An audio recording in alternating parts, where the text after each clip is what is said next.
Bismillahirrohmanirrohim. Assalamualaikum warahmatullahi wabarakatuh. Pada kesempatan kali ini saya akan membuat video pembelajaran dengan materi sistem pemrosesan transaksi data. Sebelum itu saya akan memperkenalkan diri. Perkenalkan, nama saya Nur Fadila, kelas A NIM 196714006 angkatan 2019. A. Pengertian sistem pemrosesan transaksi. Sistem pengelolaan transaksi adalah sistem yang menjadi pintu utama dalam pengumpulan dan pengelolaan data pada suatu organisasi. Sistem yang berinteraksi langsung dengan sumber data, misalnya pelanggan, adalah sistem pengelolaan transaksi di mana data transaksi sehari-hari yang mendukung operasional organisasi yang dilakukan. Di sini sistem pemrosesan transaksi dibedakan menjadi dua, yaitu 1. Pengumpulan data, 2. Manipulasi data. Pengumpulan data merupakan setiap organisasi yang berinteraksi langsung dengan lingkungannya. Dalam penyediaan jasa dan produk, pasti memerlukan sistem yang mengumpulkan data transaksi yang bersumber dari lingkungan. Sedangkan manipulasi data ini merupakan data transaksi yang dikumpulkan biasanya diolah lebih dahulu sebelum disajikan sebagai informasi untuk keperluan bagian-bagian dalam organisasi atau menjadi bahan masukan sistem informasi yang lebih tinggi. Beberapa tugas manipulasi data adalah sebagai berikut. 1. Klasifikasi.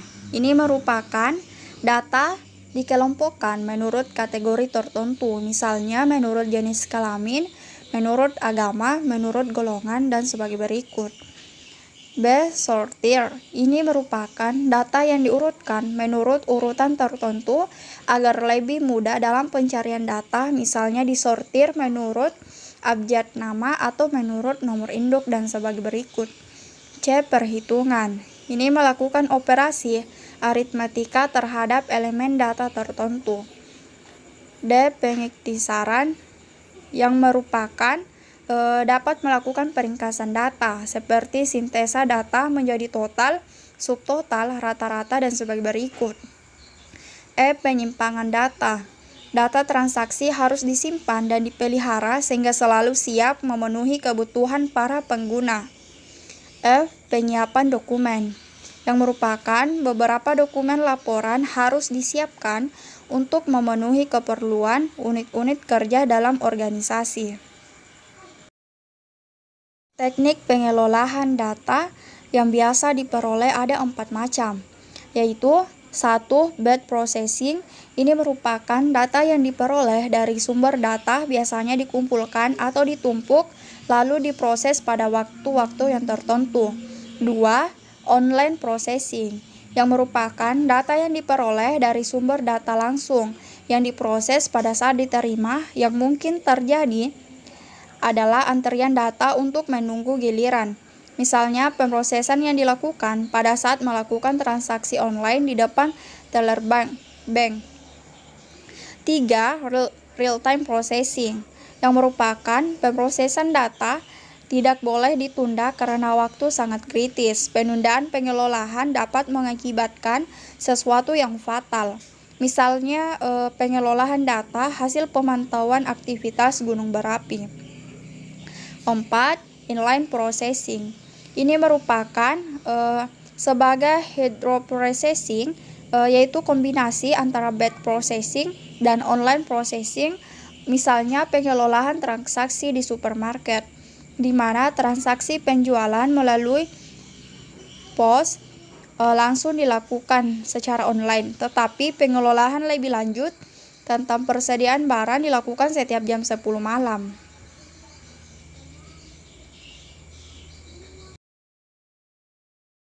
B. Komponen pemrosesan transaksi. 1. Input. Input dalam suatu proses transaksi adalah dokumen sumber yang dapat berupa formulir atau bukti transaksi lainnya. Sebelum suatu transaksi diproses terlebih dahulu, kita harus melakukan pengumpulan data transaksi. 2. Proses.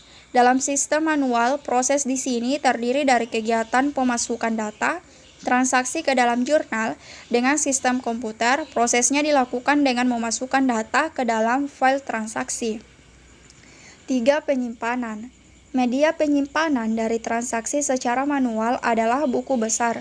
Buku besar ini menyediakan ikhtisar transaksi-transaksi keuangan perusahaan. 4. Keluaran.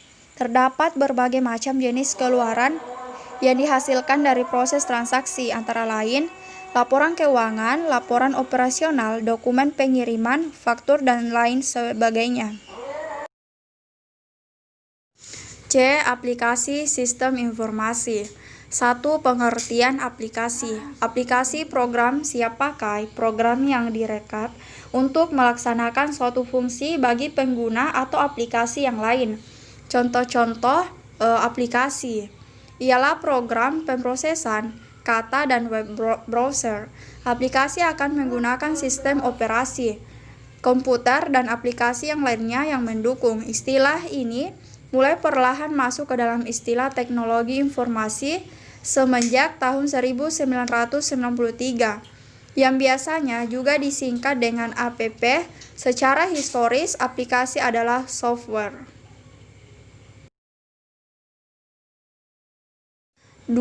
Paket aplikasi. Salah satu paket aplikasi yang populer adalah commercial off-the-shelf.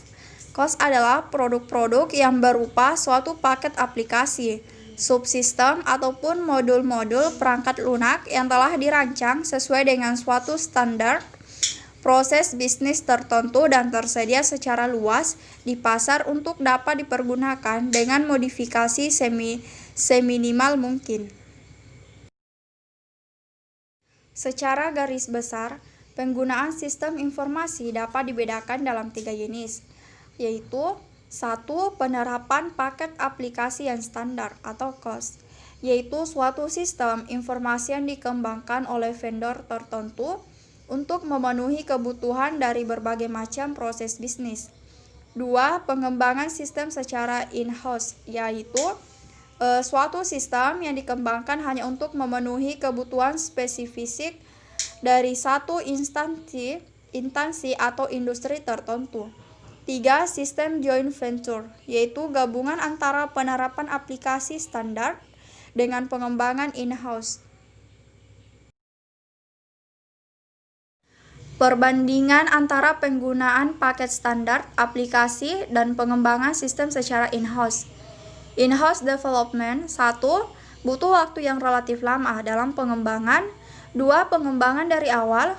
3. Spesifik hanya untuk industri tersebut. 4. Biasanya dokumentasi tidak tersedia. 5. Setiap unit memiliki opsi pengembangan sendiri-sendiri dan sulit diintegrasikan. Standar aplikasi atau COS. 1. Aplikasi telah tersedia atau ready-made. 2. Hanya diperlukan modifikasi dalam penerapannya atau customization.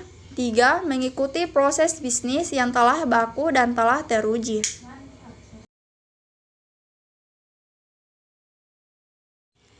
Ide dasar dari software COS.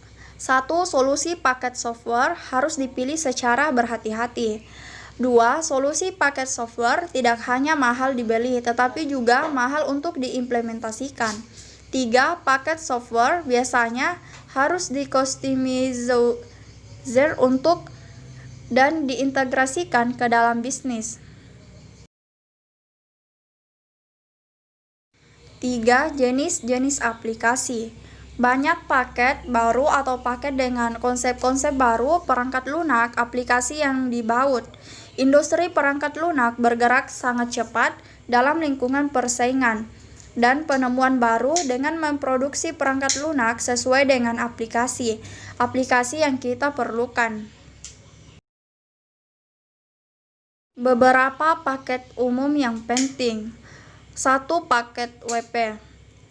Ini jenis komputer, khususnya Microsoft Microphone komputer atau komputer personal, telah melakukan revolusi perubahan pada word processing yang terdiri dari pembuatan dokumen seperti surat, laporan, newsletter, memo, dan buku.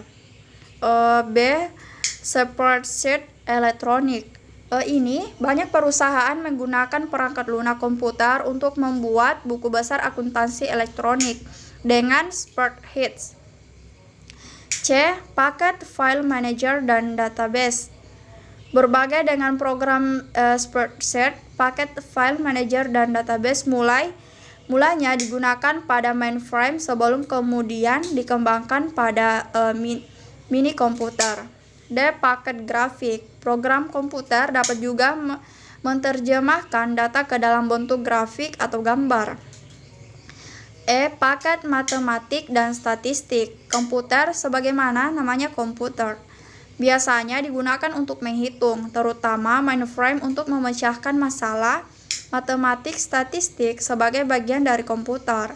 Perangkat lunak matematik ini digunakan untuk menangani berbagai jenis kalkulasi yang kompleks dan kebanyakan sangat sukar dan tidak mungkin dikerjakan dengan tangan. F. Paket bisnis dan keuangan. Perusahaan menggunakan komputer untuk mengerjakan berbagai tugas dengan cepat, efisien, dan akurat. Aplikasi komputer yang sangat terkenal adalah pengajian,